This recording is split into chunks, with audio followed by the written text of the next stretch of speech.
दर्शकबिन बीजीटीवी को नयाँ श्रृङ्खलामा यहाँहरूलाई स्वागत छ। म सुदन खरेल यहाँहरूको माझ फेरि पनि उपस्थित भइसकेको छु र आज विशेषतः बालेन शाहले भद्रकुमारी घलेको त्यो समाज सेवा गरिरहेको स्थानमा चलाएको डोजर सम्बन्धी विशेषतः कुराकानी गर्नेछौँ र यो विषयमा बालेन शाहले अलि हतार गरेको हो कि भन्ने प्रतिक्रियाहरू आउन थालिसकेपछि यस विषयमा हामी थोरै समीक्षा गर्नेछौँ र कुराकानी गर्नको लागि आज हामीसँग हुनुहुन्छ प्रदीप प्रसाईजी। स्वागत छ यहाँलाई। धन्यवाद।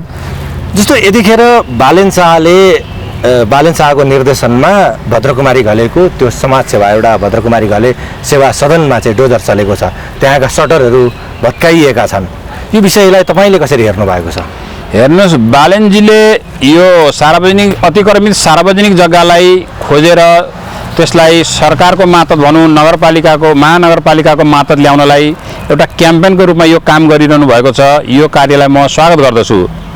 अब रह्यो भद्रकुमारी घलेजीको जुन जग्गामा सटरहरू भत्काइएको कुरा छ, अहिलेसम्म बालेन शाहजीको र उहाँको टिमले त्यो उहाँले चर्चेको जमिनमध्ये केही सटरहरू घर बनाएर भाडामा लागिएको छन्। ती घरहरू सटरहरू भाडा भत्काइएको भन्ने सुनेको छु।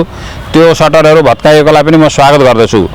रह्यो त्यहाँभित्र अब केही गरिब दुखी असहाय अनाथ बालबालिकालाई पढाउने अनि असहाय महिला वृद्धहरूलाई पनि त्यहाँ राख्ने काम उहाँले गर्नुभएको छ भन्ने सुनेको छु। त्यो उहाँको सराहनीय कार्य हो। अब 93-94 वर्षको उमेरमा उहाँले जुन समाजसेवा गरिरहनु भएको कुरा हामीले तपाईँहरू जस्तै सार्वजनिक सञ्चार माध्यमबाट सुनिरहेका छौँ। त्यो भद्रकुमारी घलेको एउटा महान कार्य हो र अहिले जुन बालेन शाहले घरहरू भत्काइरहनु भएको छ त्यसलाई अलिकति समय दिएर अथवा ती घरहरूमा राखिएका वृद्धहरू अथवा अनाथ बालबालिकाहरू छन् तिनीहरूलाई पढ्नबाट वञ्चित नगरी ती ठाउँहरू ती संरचनाहरू जो करोडौँका छन् त्यसलाई नभत्काई नगरपालिकाले या नेपाल सरकारको स्वामित्वमा लिएर त्यहाँ त्यस्तै संस्था सञ्चालन पनि गर्न सकिन्छ। अथवा त्यो पनि गर्न नसकेर त्यसलाई खाली नै गराउनु पर्ने हो भने ती जो बालबालिकाहरू भद्रकुमारी घलेको प्रतिष्ठानसँग सम्बन्धित भएर आश्रित छन् त्यस्ता बालबालिकाहरूको भविष्य अन्धकारमा पार्नु हुँदैन। त्यसलाई पर्याप्त समय दिएर अब तिनीहरूलाई कहीँ लगेर सेटल गराएर उनीहरूको शिक्षा दीक्षामा असर नपारी प्रबन्ध गरेर त्यो ठाउँ खाली गराइयो भने उत्तम हुनेछ भन्ने मलाई लाग्छ। जस्तो 93 वर्षीय भद्रकुमारी घले हैन, 56 वर्ष भयो समाजसेवा मात्रै गरेको उनले र त्यो समाजसेवामा भद्रकुमारी घलेले त्यो बनाएको एउटा भद्र घले सेवा सदनमा चाहिँ त्यहाँ विद्यार्थी पढ्थे, सेवाका अन्य कामहरू हुन्थे, वृद्ध आश्रित थिए, विभिन्न 19वटा सङ्घ संस्थाबाट त्यहाँ कामहरू हुन्थे, तिनीहरूलाई त्यहाँ ठाउँ दिइएको थियो। न भद्रकुमारी घलेले त्यहाँ आफ्नो भवन बनाएको, न उनी त्यहाँको कुनै पनि सञ्चालकमा रहेको होइन, विशुद्ध समाजसेवा मात्रै गरिरहेकी भद्रकुमारी घलेलाई अदालतमा चलिरहेको मुद्दामा रहँदै पनि एकाएक त्यसरी 3 दिनको समय दिएर भत्काउनु, यसलाई तपाईँ बालेन शाहले राम्रो काम गरेको मान्नुहुन्छ? हेर्नुहोस्, एउटा कुरा के छ भन्दाखेरि यो एउटा केसमा चाहिँ अलि हतार नगरेको भए हुन्थ्यो कि भन्ने मेरो मनमा लागिरहेको छ। किनभने यो उहाँले व्यक्तिगत आफूले अकुपाई गरेर त्यसबाट धन लाभ गर्ने भन्ने उद्देश्य राखेको जस्तो लाग्दैन मलाई। अब उहाँको जीवन पद्धति अनि उहाँका काम गराइहरू पनि मैले यसरी अहिले युट्युबकै च्यानलबाट हेरिरहेको छु। अब उहाँको सुत्ने कोठा पनि हिजो एउटा च्यानलमा मैले हेरेको थिएँ। एकदमै सामान्य गाउँको सामान्य गरिब किसान मजदुरले जस्तै रहेछ उहाँको। अनि सिँढीभरि किताबका बोराहरू उहाँले लेखेका किताबका बोराहरू रहेछन्। यो हिसाबले उहाँले कुनै अन्य भूमाफियाले जग्गा सार्वजनिक जग्गा कब्जा गरेर त्यसरी धन कमाउनलाई या कुनै खास आफ्नो निहित प्रयोजनको लागि प्रयोग गरेको होइन रहेछ जस्तो अहिले मलाई लाग्यो। र यसलाई चाहिँ अब अदालतले आइन्जाल या त्यसलाई सेटल गरिन्जाल केही समय अलिकति दिएको भए राम्रो हुन्थ्यो।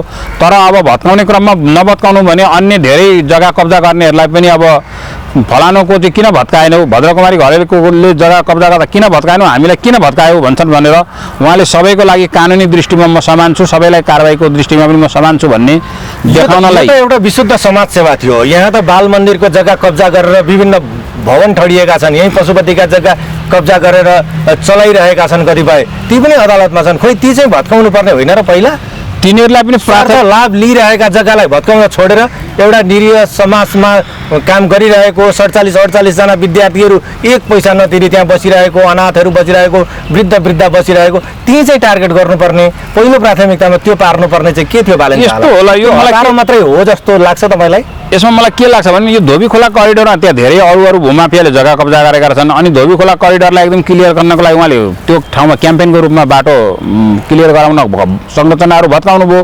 त्यही संरचनामा परेपछि यो उहाँले यसलाई पनि भत्काउने भनेर गरे जस्तो मलाई लाग्छ। तर यसमा अलि हतार नगरेको भए हुन्थ्यो। यसलाई ती मैले अघि भनिसकेँ, ती बालबालिकाहरू जो त्यहाँ आश्रित छन् तिनीहरूलाई बिचल्ली पारेर चाहिँ गर्नु हुँदैन थियो र अहिले पनि त्यो स्कुल संरचना ठुल्ठुला भत्केको छैन। त्यसलाई केही समय राखेर अनि तिनीहरूको स्वामित्व चाहिँ नगरपालिकाले लिने हो कि सरकारले लिनुपर्छ कि त्यो लिएर अनि गर्दा राम्रो हुन्छ। र अन्य जुन संरचनाहरू बनाएका अन्य जग्गाहरू तपाईँले भन्नुभयो कि यहाँ अलिकति कुरा थोरै बाजिए जस्तो लाग्यो। जस्तो स्कुल संरचना भत्किएको छैन भन्नुभयो, तर त्यो स्कुल संरचना अथवा त्यो स्कुल चल्नको लागि जुन सटरबाट आम्दानी गरिरहेको थियो नि ती सबै सटरहरू भत्काइदिएको छ के। मानौ हात खुट्टा काटेर लु तिमीहरू बस भनेर राखिदिएपछि त त्यसको अर्थ के रहन्छ भन्नु। अब म भन्छु जस्तो त्यो अवस्थाबाट चल्ने अवस्था छैन भने ती अनाथ बालबालिकाहरू पनि हाम्रो देशका सम्पत्ति हुन्, गहना हुन्। ती भोलि देशका ठुला ठुला कर्णधार बालेन शाह जस्तै बालकहरू त्यहाँबाट आएर भोलि देशका मेन पावरको रूपमा उत्पादन हुन सक्छन्। तसर्थ नगरपालिकाले ती बालबच्चाहरूको स्वामित्व लिएर उनीहरूलाई पालन पोषणको जिम्मा लिन सक्छ नि त। सक्नु भए त गरिहाल्थ्यो होला नि। 2 वर्षदेखि लगातार भद्रकुमारी घलेले यो संरचना राज्यले चलाओस् अथवा महानगरले चलाओस् भनेर विभिन्न ठाउँमा बुझाइसकेकी छिन्, ज्ञापन पत्र बुझाएकी छिन्। अदालतको बयानका क्रममा मलाई चाहिँदैन यो, तपाईँहरूले राख्नु, सरकारले राखे पनि हुन्छ। केपी ओली, विद्यादेवी भण्डारी राष्ट्रपति र प्रधानमन्त्री रहँदाखेरि तपाईँहरू चलाउनुहोस् भनेर ज्ञापन पत्र बुझाइएको छ। सरकारले नचलाउने पनि, आफू पनि नगर्ने, गरेकालाई पनि गरी खान नदिने, विभिन्न यहाँ अन्तर्राष्ट्रिय आइएनजिओहरूलाई चाहिँ जग्गा त्यतिकै दिँदा हुने सरकारी जग्गा, त्यो एउटा संस्थालाई चाहिँ किन दिन नहुने? एउटा कुरा के भने नि, कमजोरी मात्रै हो। त्यो संस्थाको स्वामित्व सरकारले लिनुपर्छ या महानगरपालिकाले लिनुपर्छ, त्यसमा कुनै दुईमत छैन। म पनि यही तपाईँको कार्यक्रमबाट भन्न चाहन्छु, ती बालबालिकाहरूको स्वामित्व चाहिँ सरकारले लियोस्, उनीहरूको भरण पोषण शिक्षा दीक्षाको व्यवस्था सरकारले गरोस्। अब महानगरपालिका पनि स्थानीय सरकारको महानगरपालिकाले पनि गर्न सक्छ।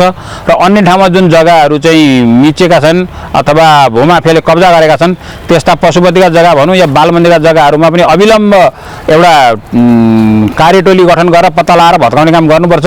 सरकारी जग्गा काहीँको पनि कसैले अतिक्रमण गर्नु हुँदैन। र मैले सुनेको छु यही पशुपति क्षेत्रमै पनि पशुपतिनाथको जग्गा अब यहाँ लामपोखरीतिर ठुला ठुला बिल्डिङ बनाएर अब घर भाडा खाने अरबपतिहरू छन्। होइन, यहाँ तपाईँको भनाइअनुसार सरकारी जग्गा चाहिँ पक्कै पनि भद्रकुमारी घलेको त्यो सेवा सदनले लिएको थियो भन्ने आशय जान्छ। तर अलिकति म तपाईँलाई स्पष्ट पारिदिउँ, यहाँ चाबेल स्थित एउटा छात्रावास, महिला छात्रावास छ। त्यो जग्गा भद्रकुमारी घले स्वयंले त्यो छात्रावास नेपाल सरकारलाई केही वर्ष अगाडि दिएकी थिइन् क्या। उनले आफ्ना सम्पत्ति सबै सरकारलाई दिएकै हुन्। उनले त्यो लोभ लालच गरेर कहीँ बटुलिएको होइन। पशुपति क्याम्पस रहेको केही जग्गा पनि उनले दिएकै भन्ने कुराहरू उनले आफै स्वयं बोलेकी छिन्, आफ्नै जग्गा। अनि ती व्यक्तिले त्यहाँ एउटा सेवा सदन चलाइरहँदाखेरि अनि त्यो चाहिँ कब्जा गर्यो अथवा भूमाफिया भयो, 55 वर्षको उनको समाजसेवालाई चाहिँ यिनले चाहिँ जग्गा, सरकारी जग्गा कब्जा गरिन् भनेर त्यो सुहाउने परिस्थिति बन्ला त बालन शाहलाई? हेर्नुहोस्, अब भद्रकुमारी घलेलाई हामीले एउटा महान समाजसेवी महिलाको रूपमा लिएका छौँ। उहाँमा निष्कपट मानव सेवामा लागिरहने एउटा नेपाली मदर टेरेसा जस्तो लाग्छ मलाई। उहाँलाई चाहिँ म नेपाली मदर टेरेसा भन्छु। उहाँको शारीरिक अवस्था हेर्दा पनि म त्यस्तै देख्छु उहाँलाई। तर उहाँलाई हामीले भूमाफिया भन्नु हुँदैन। उहाँले निस्वार्थ भावले सेवा गरिरहनु भएको छ र उहाँको जमिनलाई सरकारले अर्को निर्णय गरेर त्यो सरकारी जग्गा भए तापनि उहाँको संस्था, उहाँ त अब कति छ, उहाँको आयु त थोरै छ र त्यो संस्थालाई चाहिँ जीवित राख्नलाई सरकारले पनि त्यो संस्था चलाउन सक्छ नि त। सरकारी स्वामित्व लिनुपर्छ सरकारले। महानगरपालिकाले पनि कहाँ दिन सकेको छ र? होइन, महानगरपालिकाले त लाल पूर्जा नभएको मात्रै भनेको छ क्या। होइन, महानगरपालिका लिने प्रक्रियामा भएको, तर लाल पूर्जा भद्रकुमारी घलेको त्यो संस्थाको नाममा नआइसकेको मात्रै हो। त्यो सरकारको नाममा छ र त्यो जग्गा? हेर्नुहोस्, यस्तो हुन्छ जस्तो जग्गा सरकारी हो कि निजी हो कि व्यक्तिको हो कि भन्ने कुरा महानगरपालिकाले निशा दिन सक्दैन। त्यो दिने भनेको त भूमि सुधार व्यवस्था विभाग छ र भूमि सुधार व्यवस्था विभाग भनेको सरकारको एउटा विभाग हो, भूमि सुधार मन्त्रालय अन्तर्गतको। र त्यसलाई चाहिँ सरकारले अब क्याबिनेटबाट डिसिजन गरेर त्यो जग्गा दिन पनि त सक्छ अथवा त्यसको सट्टा अर्को व्यवस्था गर्न सक्छ। त्यसले गर्दा सरकारले अविलम्ब भद्रकुमारी घलेको संस्थालाई चाहिँ अलपत्र पार्नु हुँदैन र उहाँका सन्तति भनौँ उहाँका छोराछोरी हुन् ती विद्यार्थीहरू त्यहाँ बस्ने जो बुढाबुढी महिलाहरू वृद्धहरू हुनुहुन्छ उहाँहरू पनि उहाँको परिवार हो। पारिसके अब अविलम्ब त्यो अनाथ आश्रमलाई अनाथ बनाइसके। त्यहाँका भएका आम्दानीका केही थोरै आम्दानीका स्रोतले जुन परिचालित थियो ती आम्दानीका स्रोत भत्काइदिइसके। भद्रकुमारी घले जो 93 वर्षीय छिन् उनलाई सरकारी जग्गा मिचेको दाग लगाइदिइसके। अब त गर्नु हुँदैन अथवा कमजोरी मात्रै भयो भनेर यो सेटल होला होइन। उहाँलाई दाग कसैले व्यक्तिले लगाइदिँदैमा लाग्दैन। उहाँलाई नेपाली जनताले मान गरेका छन्, हामी उहाँलाई सम्मान गर्छौँ। भद्रकुमारी घलेको सम्बन्धमा केही डिसिजन गर्दा महानगरपालिकाबाट गल्ती त्रुटि भए तुरन्त सच्याउनु सकिन्छ। गल्ती काम गर्दा कहिलेकाहीँ गल्ती त्रुटि हुन्छ, त्यसलाई त आत्मआलोचना गरेर अगाडि बढ्दा भयो नि त महानगरपालिकाले। बालेन शाहले पनि त एउटा 93 वर्षीय वृद्धसँग आफूले काम गर्दा केही तलमाथि भयो गल्ती भयो भने उहाँले त्यसलाई भुल सुधार गर्न त सक्नुहुन्छ नि त। 93 वर्षीय आमा महानगरपालिकाको कार्यालयमा गएर बालनजी यसो हो भनेर बुझाउन जाँदाखेरि उनले भेटै गरेनन्। लगभग 4.5 घण्टाको अवधि बालन शाहलाई कुरेर ती वृद्ध 93 वर्षीय वृद्ध फर्किनु परेको अवस्था छ क्या, भेटै नदिइकन। उहाँको त्रुटि हो। उहाँले यी वृद्ध आमालाई भेट्नु पर्थ्यो। अब उहाँले किन भेट्नु भएन त उहाँको कुरा उहाँलाई थाहा होला।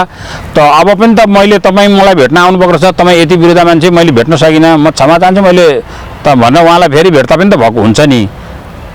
त्यसले गर्दाखेरि उहाँले त्यस्तो अवस्था हो भनेदेखि उहाँले अब त्यसलाई चाहिँ गएर फेरि भद्रकुमारी घलेसँग भेटेर म यसको चाहिँ महानगरपालिकाले यसको जिम्मा लिन्छ भनेर भन्न सक्नु पर्यो। यसैमा उहाँको मान्यता हुन्छ। त्यही त जिम्मा त लिनुहोस् भनेर बारम्बार भनिएको छ नि, बारम्बार आग्रह गरिएको छ। चाहे सरकारले लियोस् चाहे महानगरपालिका लियोस्, सञ्चालन मात्रै भइदियोस्। मैले गरेको सेवा कमसेकम यो सेवा जारी रहोस्, मैले आँखाले देख्न पाऊँ। तर मैले यसमा अधिपत्य अथवा अधिकार जमाउनुपर्छ भन्ने मलाई छैन। लिएर गए हुन्छ भनेर बारम्बार भनेको छन् उनले। यो अहिले डोजर आएपछि अथवा 3 दिने सूचना टाँसेपछि मात्रै बोलेको कुरो होइन। यस सम्बन्धमा अब पर्याप्त हियरिङ किन भएन, सम्बन्धित निकायले किन उहाँहरूको कुरा सुनेन, अब यो कुरा चाहिँ अब मलाई त्यसबारेमा थाहा भएन। तर पनि सरकारले यो भद्रकुमारी घलेको कुरालाई अविलम्ब सुन्नुपर्छ। उहाँ जस्ता एउटा निस्वार्थ समाजसेवामा लाग्नुभएका, मैले अघि भनिसकेँ mother Teresa, Nepali mother Teresa जस्ता महिलाहरूको कुरालाई सुनेर सरकारले उहाँको समस्यालाई सम्बोधन गरोस्, मेरो भनाइ यही हो। अब पहिला त जनताले एउटा बहुमतले अथवा जनताका धेरै जनताहरूले कसैलाई केही आरोप लगाइदियो भने उसको भविष्य, राजनीतिज्ञको भविष्य चाहिँ अन्धकार हुन्थ्यो भन्ने छ। यतिखेर त राजनीतिज्ञले यस्तो षड्यन्त्र गर्न थाले कुनै जनताको कामलाई चाहिँ सिधै एकैछिनमा चाहिँ तहस नहस बनाइदिने के सेवालाई।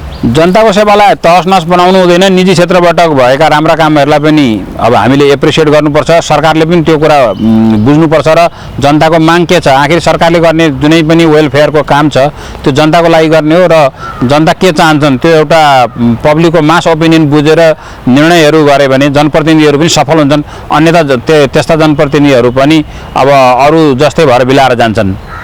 भनेपछि बालन शाह हिरो भनेर तपाईँहरू बोल्दै आउनुभएको थियो, अब चाहिँ अति हिरो, ओभर स्मार्ट भन्छ नि, त्यो भएको हो। अब कहिलेकाहीँ काम गर्दा बढी त्यस्तो त्रुटिहरू भएको हुनसक्छ। अब काम गर्दै जाँदा हौसिएको भनिन्छ त्यसलाई नेपालीमा, हौसिएर त्यस्तो केही भएको छ भने उहाँले सुधार गर्नुपर्छ।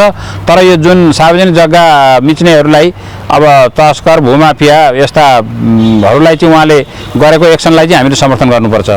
जस्तो अदालतको स्टे अर्डर आएपछि पनि काम रोकेनन् के त्यहाँका नगर प्रहरी प्रमुखले। अब नगर प्रहरी प्रमुख हाम्रो एकजना पाण्डेजीलाई प्राय सार्वजनिक मिडियाहरूमा म देख्छु। अब अदालतको स्टे अर्डर आएपछि उहाँले रोक्नु भएन भने त उहाँको गल्ती हो, किनभने हामीले अदालतको सम्मान गर्नुहुन्छ। अहिले उहाँको हातमा होइन कागज चाहिन्छ, कागज लिएर आऊ, त्यो छाप हानेको कागज लिएर आऊ अनि मात्रै त्यो अहिले उहाँ स्टे अर्डर आयो यहाँ मेलमा आयो भनेर म मान्दिनँ। अब यस्तो हुन्छ, यो कानुनी रूपमा कुनै सरकारले निर्णय गरे तापनि जस्तो अब त्यसको हार्ड कपी नपुगिन्जेल कार्यालयले मान्यता दिँदैन। उहाँले त्यही आधार टेक्नुभयो, त्यो कानुनी रूपमा पक्ष हो। तर व्यवहारिक पक्ष बुझेर त्यसलाई केही समय रोकिदिएको भए पनि राम्रो हुन्थ्यो। अदालतको निर्णय त आइहाल्छ, गर्नुभयो, जारी रह्यो के भत्काउने क्रम। त्यो अब अलिकति हाफाजाडले काम गरेको हो भने त्यस्तो हो भने त्यसलाई त्यो त्रुटि नै मान्नुपर्छ र अब आइन्दा त्यस्ता त्रुटिहरूबाट करेक्सन गर्नुपर्छ भन्ने मेरो भनाइ छ। हस्, धन्यवाद। धन्यवाद।